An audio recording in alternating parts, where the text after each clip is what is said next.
universe is abundant and creatively supports anything I choose to believe, be, live.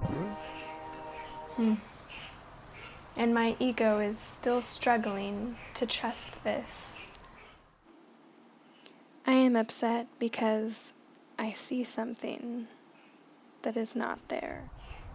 I've weakened my connection with God, my divine self, by allowing my mind to play out an old drama of hurt and doubt, a ruminating old mantra of I can't has returned, and I'm very uncomfortable wearing this name badge of ego.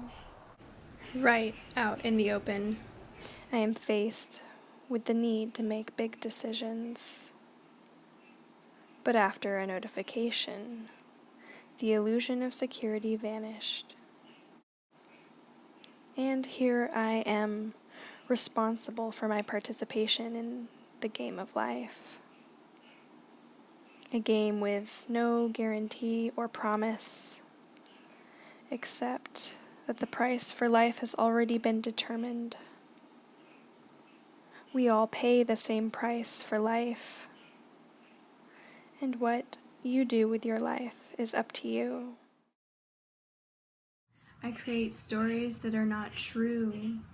They are just fabrications, excuses layered atop one another to justify why I feel the way I feel, instead of admitting the truth.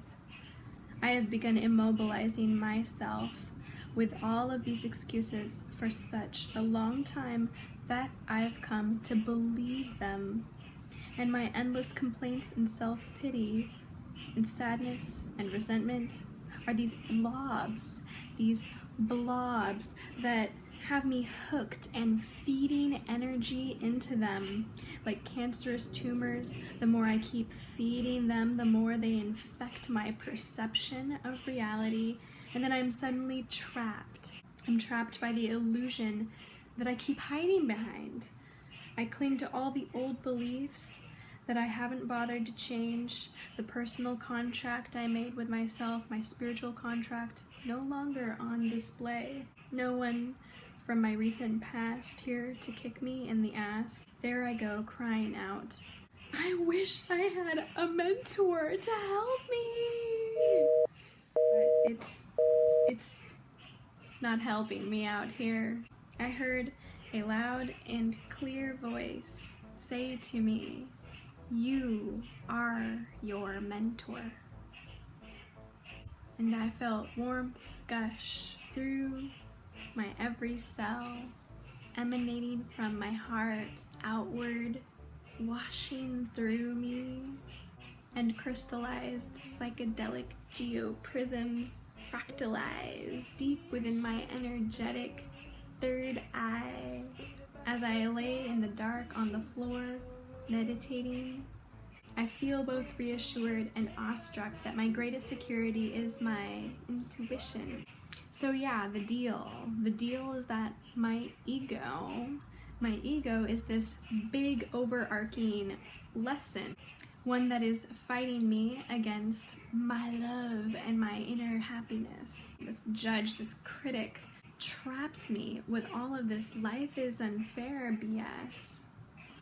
And so, with all the whys that my ego brings up, I have a little wisdom. And if I happen to be weighed down and drowning by the heavy chains of judgment, let the verdict remain. A woman of knowledge lives by acting, not by thinking about acting, nor by thinking about what she will think when she has finished acting.